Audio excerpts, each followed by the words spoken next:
Hello student, आज हम आपको पढ़ाएंगे सामाजिक विकास। अब तक हम मानव के कई प्रकार के विकास के बारे में अध्ययन कर चुके हैं, जैसे कि शारीरिक विकास, फिजिकल डेवलपमेंट, संवेगात्मक, इमोशनल डेवलपमेंट, गामक विकास, मोटर डेवलपमेंट। आज हम पढ़ेंगे सामाजिक विकास यानी सोशल डेवलपमेंट। मानव के अंदर सामाजिक गुणों का विकास किस प्रकार होता है तथा वह समाज में रहकर अपने आप को किस तरह सामाजिक प्राणी बनाता है, वह समाज के आदर्शों, मूल्यों तथा अभिवृत्तियों को किस प्रकार अपने जीवन में उतारता है, उनके बारे में हम आज आपको अध्ययन कराएंगे। तो समाज में रहकर सामाजिकरण की प्रक्रिया को अपनाता है, यानी समाज के अनुसार रहना, समाज के नियमों का पालन करना है। समाज में कई तरह के नियम होते हैं। हिंदुओं के अलग धर्म होते हैं, मुस्लिमों के अलग धर्म होते हैं, प्रत्येक जाति के अलग अलग नियम कानून होते हैं। उन नियमों को अपनाकर समाज में रहकर प्रत्येक व्यक्ति सामाजिक गुणों का विकास अपने अंदर करता है तथा समाज में रहकर एक सामाजिक प्राणी बन जाता है। जब एक शिशु का जन्म होता है, जब शिशु छोटा होता है, ना तो वो सामाजिक होता है ना ही असामाजिक। वह एक सजीव मात्र प्राणी होता है। धीरे धीरे वह घर परिवार के सदस्यों के साथ रहकर वह अपने परिवार के सदस्यों को पहचानने लगता है तथा माता पिता, भाई बहन, घर में अन्य सदस्यों को पहचान कर तथा वह भी सामाजिक हो जाता है। जब छोटा बच्चा होता है, सर्वप्रथम वो अपनी माँ को ही पहचानता है, उसके स्पर्श से, उसकी आवाज़ से, हाव भाव से। सर्वप्रथम अपनी माँ के द्वारा ही अपने आप को सामाजिक बनाता है। तो जब वह परिवार के सदस्यों में संपर्क में आता है तो उसके अंदर सामाजिकता का विकास होने लगता है। छोटा बच्चा होता है, उसे पता नहीं होता है जन्म के समय कि मैं किस जाति का हूँ, किस धर्म का हूँ, किस वंश का हूँ और किस वातावरण में मेरा जन्म हुआ है तथा मेरे आसपास का वातावरण कैसा है, मेरे माता पिता किस जाति के हैं, किस धर्म के। वह धीरे धीरे समाज में रहकर समाज के रीति रिवाज और नियम के अनुसार अपने आप को एक सामाजिक प्राणी बना लेता है। तो सामाजिक विकास की कुछ परिभाषाएं हैं, कुछ मनोवैज्ञानिकों ने ये परिभाषाएं दी हैं, जिनके द्वारा हम सामाजिक विकास को स्पष्ट रूप से समझ सकते हैं। तो हरलॉक के अनुसार, जो प्रसिद्ध मनोवैज्ञानिक हैं, हरलॉक के अनुसार सामाजिक विकास से तात्पर्य उस योग्यता से है। सामाजिक विकास में एक योग्यता होती है, एक एबिलिटी होती है, तो एक अच्छा सामाजिक प्राणी बनता है। योग्यता है जिसे वह अर्जित करता है, जिसके द्वारा सामाजिक व्यवहार किया जाता है। सामाजिक व्यवहार जब ही कर सकता है जब उसमें सामाजिक गुणों का विकास होता है। सामाजिक गुणों जैसे कि बड़ों का आदर करना, छोटों को सम्मान देना, सभी से प्यार से बातें करना, प्रेम त्याग की भावना होना, सभी की सहायता करना, सुख दुख में एक दूसरे की सहायता करना, ये तो समाज के सभी गुण होते हैं। वो समाज के द्वारा तो सीखता है कि दुख क्या होता है, दुख में लोगों का साथ देना चाहिए, जो खुशी है उसको एक दूसरे को बांटना चाहिए। यही सामाजिक गुणों का विकास होता है। तो हरलॉक के अनुसार यह एक योग्यता होती है जिसके कारण उसका सामाजिक व्यवहार होता है। नेक्स्ट है आपका सोरेनसन के अनुसार सामाजिक विकास के अंतर्गत अपनी व दूसरों के साथ भली प्रकार चलने की बढ़ती हुई योग्यता, दूसरों के साथ अच्छा व्यवहार करना, अपने पैरों पर खड़ा होने की योग्यता ही सामाजिक विकास कहलाता है। तो ये दोनों परिभाषाएं थी, इन्होंने सामाजिक विकास के बारे में अपनी परिभाषाएं दी हैं। तो इसमें अब आता है समाजीकरण। मनुष्य एक सामाजिक प्राणी है, आप सभी विदित हैं। सामाजिक प्राणी क्यों? क्योंकि समाज में रहता है, समाज के रीति रिवाज नियम कानून के अनुसार वह चलता है तथा अपने आप को समाज में रहकर समायोजित करता है। तो समाजीकरण होता क्या है? सोशलाइजेशन।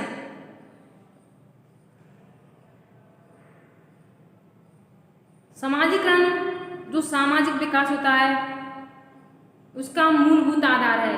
क्या है? जो समाजीकरण है सामाजिक विकास का क्या है? मूलभूत आधार है। यह बालक को समाज में रहने योग्य बनाता है। जब तक कि बालक में किसी व्यक्ति में समाजीकरण की प्रक्रिया नहीं होगी वह एक अच्छा सामाजिक प्राणी नहीं बन सकता है, क्योंकि यही प्रक्रिया बालक को समाज में रहने योग्य बनाती है। आपने देखा होगा आसपास के माहौल में ये व्यक्ति तो बेकार है, इसके पास तो बैठना ही नहीं चाहिए, इस पे तो फालतू की बात होती है, लेकिन वह समाज के रीति रिवाजों किसी की बात नहीं मानता, अपने आप में रहना, तो ये सामाजिक गुणों का विकास नहीं होता है।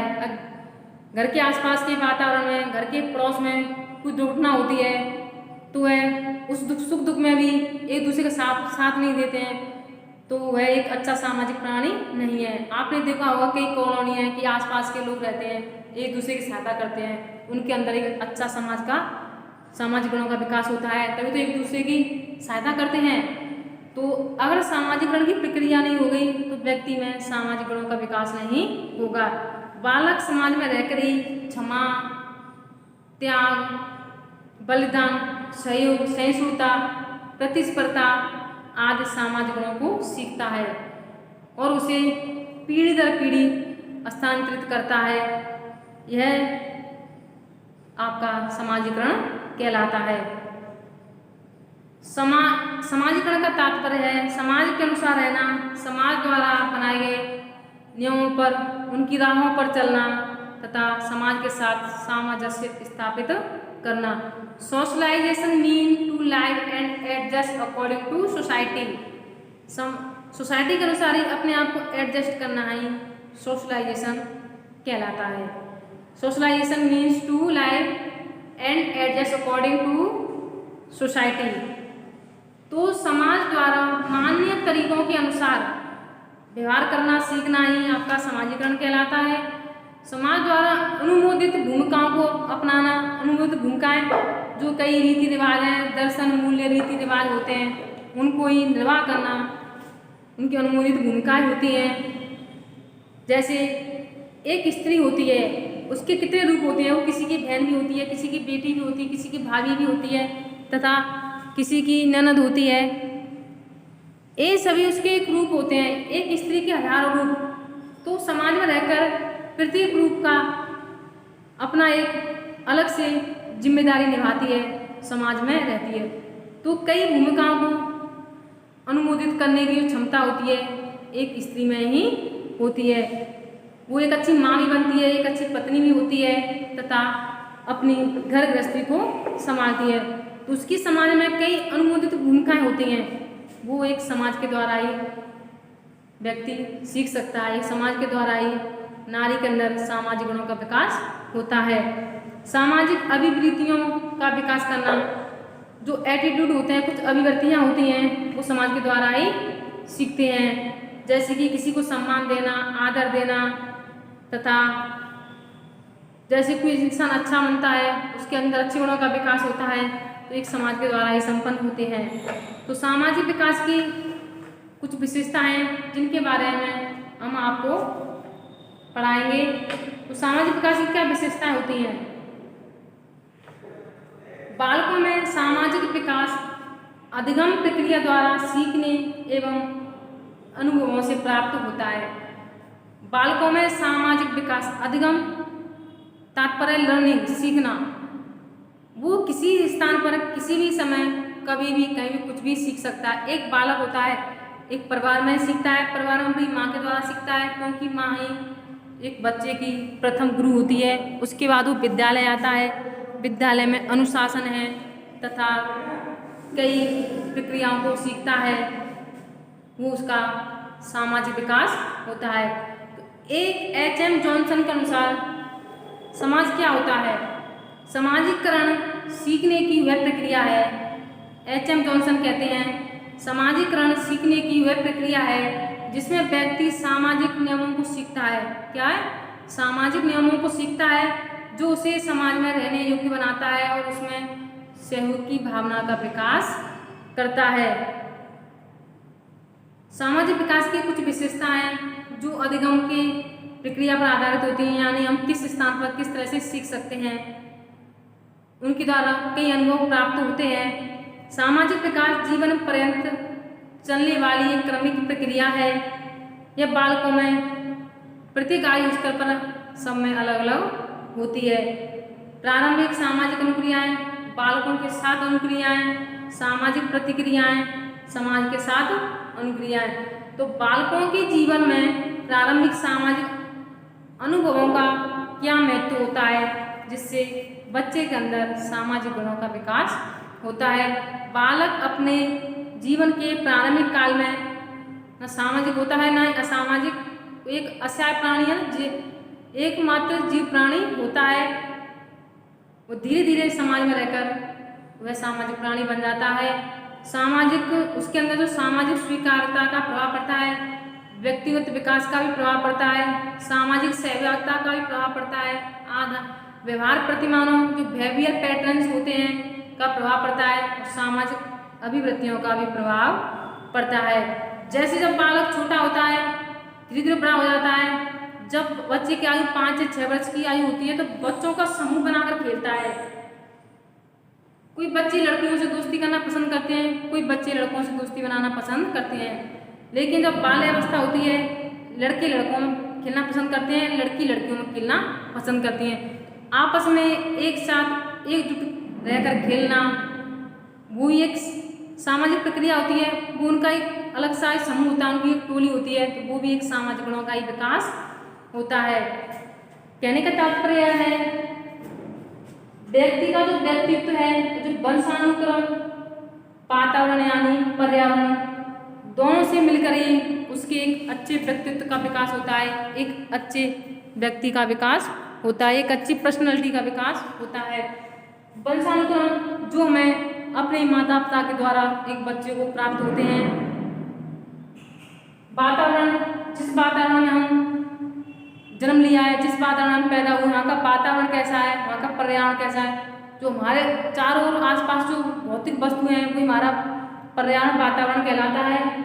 जैसे कि वहाँ का रहन सहन, माहौल, वहाँ का वातावरण तथा वहाँ के रहने वाले लोग, वो उसका वातावरण कहलाता है। वंशानुक्रम जो ये जन्मजात गुण होते हैं, कैसे गुण होते हैं, जो पैतृक यानी पीढ़ी दर पीढ़ी माता पिता के द्वारा अपनी संतति में स्थानांतरित होते हैं। तो आपको मैंने एक वैज्ञानिक के बारे में बताया था, जो व्यवहारवादी मनोवैज्ञानिक हैं वॉटसन ने वातावरण के बारे में एक अच्छी परिभाषा बताई थी कि तुम मुझे एक बालक दे दो, तुम मुझे एक शिशु दे दो, चाहे वो किसी भी वंशानुक्रम का हो, चाहे वो किसी भी वंशानुक्रम यानी किसी भी जाति धर्म का हो, किसी भी माता पिता से उसने जन्म लिया हो, मुझे एक बालक दे दो, ये शिशु दे दो, चाहे वो किसी भी वंशानुक्रम, किसी भी माता पिता के किसी भी जाति धर्म में पैदा हुआ हो, उसे मैं डॉक्टर, इंजीनियर, अभियंता, नेता कुछ भी बना सकता हूँ। वॉटसन ने वंशानुक्रम को महत्व न देकर उसे वातावरण को, पर्यावरण को महत्व दिया।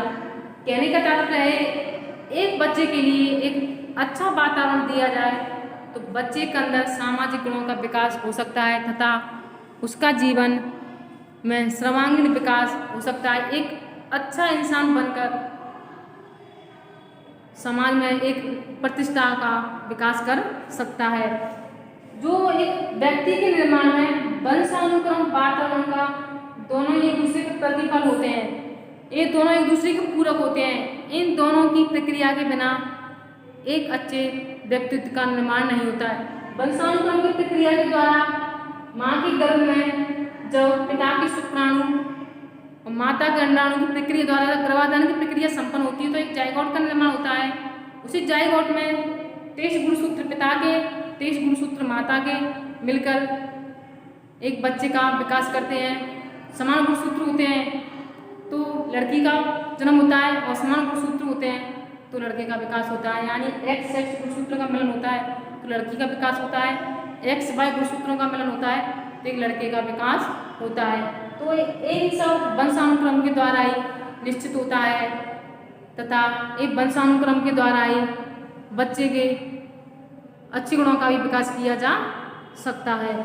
तो बच्चे में सामाजिक गुणों का विकास के लिए वंशानुक्रम, वातावरण भी महत्वपूर्ण कारक माने जाते हैं। जो दोनों महत्वपूर्ण कारक एक दूसरे के पूरक होते हैं।